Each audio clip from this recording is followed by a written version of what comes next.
K Suresh ಅವರು ಕ್ಷೇತ್ರದಲ್ಲಿ ಅಂದ್ರೆ ಎಲ್ಲೂ ಇಲ್ಲದಂತೆ ಕ್ಷೇತ್ರ ಕೆಲಸ ಮಾಡಿದ್ದಾರೆ ಅನ್ನೋದನ್ನ ಎಲ್ಲರೂ ಕೂಡ ಹೇಳ್ಕೊಂಡು ಬರ್ತಿದ್ವಿ.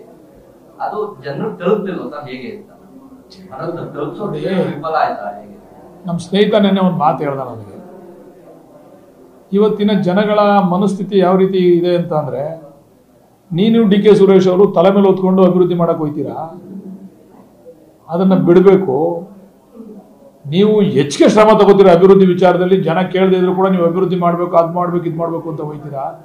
ಆದ್ರೆ ಇವತ್ತಿನ ಚುನಾವಣೆಗಳು ಯಾವ ರೀತಿ ನಡೀತವೆ ಅಂತಂದ್ರೆ, ಯಾರೋ ಬಹಳ ಬುದ್ಧಿವಂತಿಕೆಯಿಂದ ಭಾವನಾತ್ಮಕವಾಗಿ ಮಾತಾಡಿ ಮೀಡಿಯಾ ಮತ್ತೆ ಸೋಷಿಯಲ್ ಮೀಡಿಯಾದಲ್ಲಿ ಜನಗಳಿಗೆ ತಲುಪ್ತಾರಲ್ಲ, ಅದು ಬಹಳ ಬೇಗ ಅಭಿವೃದ್ಧಿಗಿಂತ ಜಾಸ್ತಿ ಜನಗಳಿಗೆ ತಲುಪ್ತದೆ.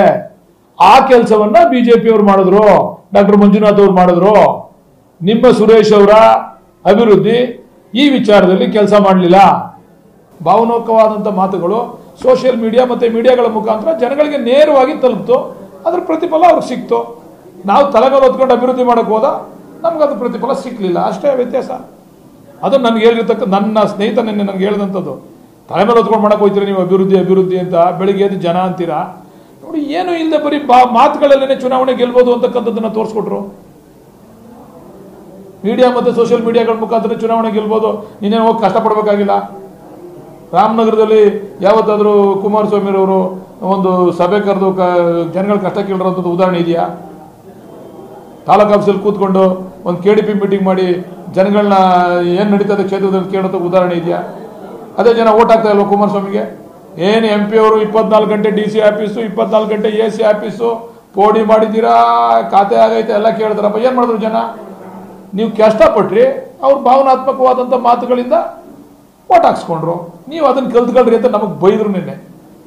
ನೀವು ತಲೆ ಮೇಲೆ ಹಾಕೊಂಡು ಅಭಿವೃದ್ಧಿ ಅಭಿವೃದ್ಧಿ ಅಂತ ಹೋಗ್ಬೇಡಿ, ಅವ್ರಂಗೆ ಮಾತಾಡೋದು ಕಲ್ತ್ಕೊಳ್ಳಿ ಮೊದಲು. ನೀವು ಭಾಳ ಬುದ್ಧಿವಂತಿಕೆಯಿಂದ ಜನಗಳಿಗೆ ಭಾವನಾತ್ಮಕವಾಗಿ ಅವ್ರು ತಲುಪ್ತಕ್ಕಂಥ ರೀತಿಯಲ್ಲಿ ಮಾತಾಡೋದು ಕಲ್ತ್ಕೊಳ್ಳಿ. ನೀವು ದಡ್ರು ರಾಜಕಾರಣದಲ್ಲಿ ಅವ್ರು ಬುದ್ಧಿವಂತರು ಅಂತ ಹೇಳಿದ್ರು, ನಾವು ಅದನ್ನು ಅಕ್ಸೆಪ್ಟ್ ಮಾಡ್ಕೊಳ್ಬೇಕಲ್ವಾ? ಈಗ ಅಕ್ಸೆಪ್ಟ್ ಮಾಡ್ಕೊಂಡು ಡಿ ಕೆ ಶಿವಕುಮಾರ್ ಅವರು CM ಆಗಬೇಕು ಅನ್ನೋ ಕನಸಿಗೆ ಬೆಂಗಳೂರು ಗ್ರಾಮಾಂತರದಲ್ಲಿ ಸೋಲಾಗಿರುವಂಥ ಹಿನ್ನಡೆ ಆಗಬೇಕು. ಇದಕ್ಕೂ ಯಾವ ಸಂಬಂಧನೂ ಇಲ್ಲ. ಹಾಗಾದ್ರೆ ಈ 9 ಜನ ಗೆದ್ದಿರೋದು ಡಿ ಕೆ ಶಿವಕುಮಾರ್ ಅವ್ರ ಶ್ರಮ ಇಲ್ವಾ?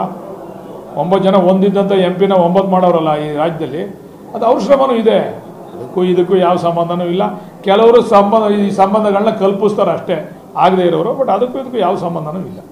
ಸಚಿವರುಗಳಿಗೆ ಅವರ ಕ್ಷೇತ್ರದಲ್ಲಿ ಗೆಲ್ಲಿಸಿಕೊಳ್ಳುವಂತ ಒಂದು ಜವಾಬ್ದಾರಿ ಕೊಟ್ಟಿದ್ರು, ಅದನ್ನು ಕೂಡ ಒಂದಷ್ಟು ಜನ ವಿಫಲರಾಗಿದ್ದಾರೆ.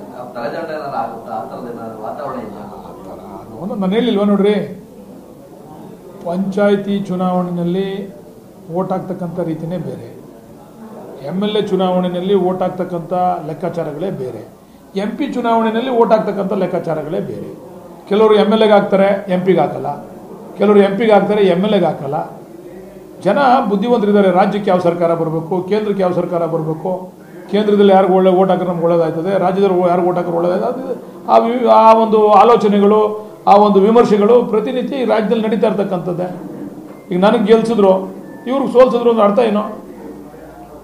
ಅದೇ ಜನ ಅಲ್ವಾ ಓಟ್ ಹಾಕಿರೋದು. ಕನ್ನಡಿಗರ ಮೆಚ್ಚಿನ ನಿಮ್ಮ ನ್ಯೂಸ್ 18 ಕನ್ನಡ ಈಗ ವಾಟ್ಸ್ಆಪ್ನಲ್ಲಿಯೂ ಲಭ್ಯ. ಕರ್ನಾಟಕ ಮತ್ತು ದೇಶ ವಿದೇಶದ 360 ಡಿಗ್ರಿ ಸುದ್ದಿ ವಿವರವನ್ನ ನೀವು ನಿಮ್ಮ ಕೈ ಬೆರಳುಗಳಲ್ಲಿಯೇ ಪಡೆಯೋದಿಕ್ಕೆ ಈ QR ಕೋಡ್ ಅನ್ನು ಸ್ಕ್ಯಾನ್ ಮಾಡಿ. ನಮ್ಮ ಚಾನೆಲ್ ಅನ್ನು ಫಾಲೋ ಮಾಡಿ, ನೋಟಿಫಿಕೇಶನ್ ಆನ್ ಮಾಡಿ.